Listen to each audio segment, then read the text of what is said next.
आगे बढ़ते हैं। पहले बड़ी, फिर छोटी, फिर उनसे छोटी के क्रम से बालिकाएं मेरे संरक्षण में आ गई। उन्हें देखने प्रायः उनकी दादी और कभी कभी दादा भी प्रयाग आते रहे।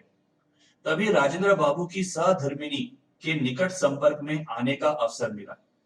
वे सच्चे अर्थ में धरती की पुत्री थीं।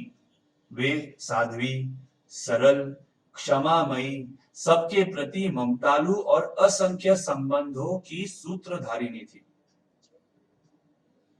लेखिका हमें बताती हैं कि धीरे धीरे एक एक करके राजेंद्र प्रसाद की पौत्रियां महादेवी जी के संरक्षण में आ गई, मतलब देख रेख में आ गई। बालिकाओं से मिलने अक्सर उनके दादा दादी, मतलब राजेंद्र बाबू और उनकी पत्नी आते थे। उस समय लेखिका को राजेंद्र बाबू की पत्नी को नजदीक से जानने का अवसर मिला। वे एक सरल, क्षमामयी, मतलब दयालु, सबके प्रति प्रेम दिखाने वाली और सच्चे अर्थ में धरती से जुड़ी हुई स्त्री थी। आगे आगे बढ़ते हैं। ससुराल में उन्होंने बालिका वधू के रूप में पदार्पण किया था। संभ्रांत जमींदार परिवार की परंपरा के अनुसार उन्हें घंटों सिर नीचा करके एकासन बैठना पड़ता था। परिणामतः उनकी रीढ़ की हड्डी इस प्रकार झुक गई कि युवती होकर भी वे सीधी खड़ी नहीं हो पाती थी। राजेंद्र प्रसाद की पत्नी के बारे में लेखिका जी कहती हैं कि छोटी उम्र में उनकी शादी जमींदार परिवार में हुई और परंपरा के अनुसार उन्हें घंटों सिर नीचा करके एक जगह बैठना पड़ता था, जिसके कारण उनकी रीढ़ की हड्डी, मतलब बैकबोन, इस प्रकार झुक गई कि एक युवती यानी यंग गर्ल होते हुए भी वे सीधी खड़ी नहीं हो पाती थी। आइए आगे बढ़ते हैं। बालिकाओं के संबंध में राजेंद्र बाबू का स्पष्ट निर्देश था कि वे सामान्य बालिकाओं के समान बहुत सादगी और संयम से रहें। वे खादी के कपड़े पहनती थी, जिन्हें वे स्वयं ही धो लेती थी। उनके साबुन, तेल आदि का व्यय भी सीमित था। कमरे की सफाई, झाड़ पोंछ, गुरुजनों की सेवा आदि भी उनके अध्ययन के आवश्यक अंग थे। अपनी पौत्रियों के बारे में राजेंद्र बाबू का एकदम स्पष्ट निर्देश यानी इंस्ट्रक्शंस था कि वे सामान्य लड़कियों की जैसी ही रहेंगी। वे सीधे साधे कपड़े पहनेंगी, अपना सारा काम खुद करेंगी और उनका व्यवहार यानी बर्ताव या बिहेवियर भी सामान्य लड़कियों जैसा ही होगा। उस समय स्वतंत्रता संघर्ष के सैनिकों का गंतव्य जेल ही रहता था। अतः प्रायः किसी की पत्नी, किसी की बहन, किसी की बेटी विद्यापीठ के छात्रावास में आ उपस्थित होती थी। देश स्वतंत्र होने के उपरांत उनमें से कुछ दिल्ली चली गई और कुछ विशेष योग्यता प्राप्त करने के लिए अंग्रेजी विद्यालयों में भर्ती हो गई। केवल राजेंद्र बाबू अपवाद रहे। उनके भारत के प्रथम राष्ट्रपति हो जाने के उपरांत मुझे स्वयं उनकी पौत्रियों के संबंध में चिंता हुई। लेखिका बताती हैं कि वह समय ऐसा था कि स्वतंत्रता के लिए लड़ने वाले अक्सर जेल में ही रहते थे। इसलिए प्रायः, मतलब यूजुअली, उनकी पत्नी, बहन या बेटी लेखिका के छात्रावास में ही रहती थी। आजादी के बाद कुछ दिल्ली चली गई और कुछ अंग्रेजी विद्यालयों में भर्ती हो गई। राजेंद्र बाबू भारत के प्रथम राष्ट्रपति हुए तो लेखिका को उनकी पौत्रियों की चिंता हुई। आइए आगे पढ़ते हैं कि उनको क्यों चिंता हुई। उनका स्पष्ट उत्तर मिला, महादेवी बहन, दिल्ली मेरी नहीं है, राष्ट्रपति भवन मेरा नहीं है। अहंकार से मेरी पौत्रियों का दिमाग खराब न हो जाए, तुम केवल इसकी चिंता करो। वे जैसे रहती आई हैं उसी प्रकार रहेंगी। कर्तव्य विलास नहीं, कर्मनिष्ठा है। उनकी सहधर्मिणी में भी किसी प्रकार का परिवर्तन नहीं हुआ।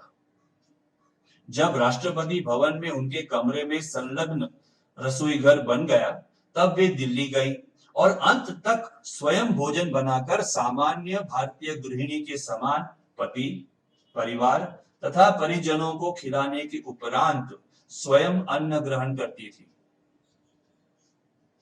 राजेंद्र बाबू का कहना था कि मैं राष्ट्रपति हूं, इसका मतलब यह नहीं कि दिल्ली मेरी है और राष्ट्रपति भवन मेरा है। वे नहीं चाहते थे कि उनकी पौत्रियों का दिमाग खराब हो कि उनके दादा राष्ट्रपति हैं। वे चाहते थे कि उनकी पौत्रियां उसी सादगी से रहे। उनकी पत्नी में भी कोई परिवर्तन नहीं हुआ। राष्ट्रपति भवन में रहते हुए भी वे स्वयं भोजन बनाती और सारे परिवार को खिलाने के उपरांत यानी बाद में ही स्वयं भोजन करती थी। आइए आगे बढ़ते हैं। उस विशाल भवन में यदि अपने अद्भुत आतिथ्य की बात न कहूं तो कथा अधूरी रह जाएगी। बालिकाओं की दादी ने मुझे दिल्ली आने का विशेष निमंत्रण तो दिया ही, साथ ही प्रयाग से सिरकी से बने 1 दर्जन सूप लाने का भी आदेश दिया। उन्होंने बार बार आग्रह किया कि मैं उनके लिए इतना कष्ट अवश्य उठाऊं, क्योंकि फटकने पछोरने के लिए सिरकी के सूप बहुत अच्छे होते हैं, पर कोई उन्हें लाने वाला ही नहीं मिलता। लेखिका वह किस्सा बताती हैं जब उन्हें राष्ट्रपति भवन जाने का मौका मिला। राजेंद्र बाबू की पत्नी ने लेखिका को दिल्ली आने का निमंत्रण दिया और प्रयाग से सिरकी से बने, सिरकी मतलब एक तरह की लंबी घास की सूखी हुई डंडी, और 1 दर्जन सूप लाने को कहा। सूप मतलब अनाज साफ करने की टोकरी। आइए आगे बढ़ते हैं। प्रथम श्रेणी के डिब्बे में 12 सूपों के टांगने पर जो दृश्य उपस्थित हुआ, उससे भी अधिक विचित्र दृश्य तब प्रत्यक्ष हुआ जब राष्ट्रपति भवन से आई बड़ी कार पर यह उपहार लादा गया।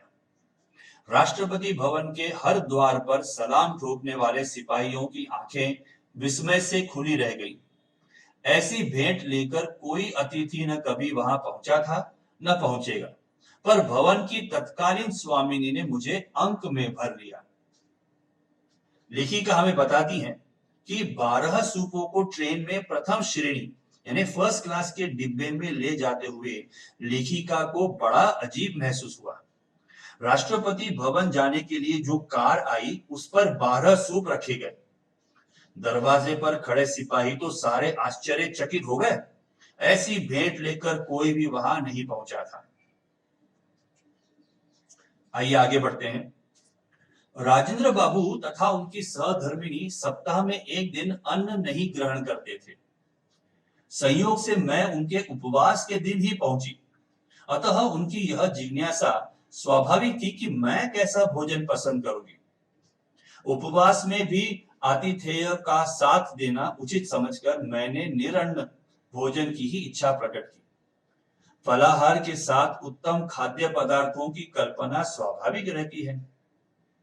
सामान्यतः हमारा उपवास अन्य दिनों के भोजन की अपेक्षा अधिक व्यय साध्य हो जाता है, क्योंकि उस दिन हम भांति भांति के फल, मेवे, मिष्ठान्न आदि एकत्र कर लेते हैं।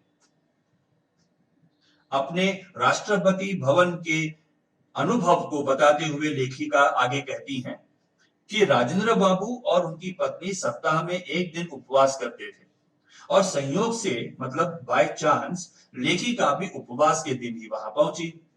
लेखिका ने कहा कि वे भी उपवास रखेंगी।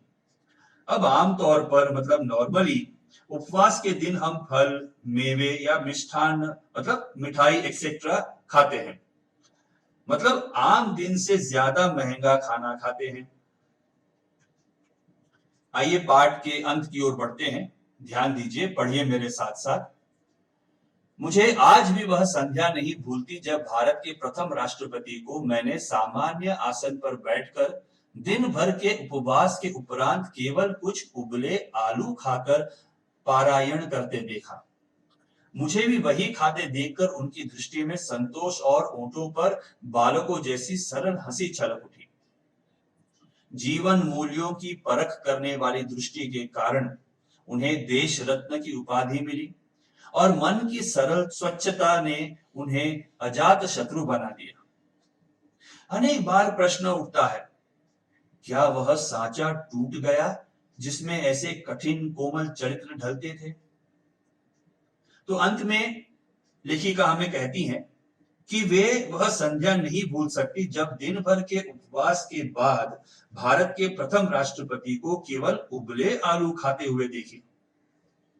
लेखिका को भी वही खाता देखकर राजेंद्र बाबू को संतोष हुआ। लेखिका आगे हमें कहती हैं कि उनके अच्छे गुणों के कारण और देश के लिए किए कामों के कारण उन्हें देश रत्न की उपाधि या टाइटल मिली। उनके मन की स्वच्छता ने उन्हें अजात शत्रु बनाया, मतलब उनके कोई शत्रु या दुश्मन नहीं था, सभी उन्हें पसंद करते थे।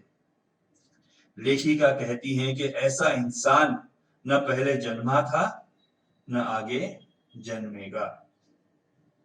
धन्यवाद।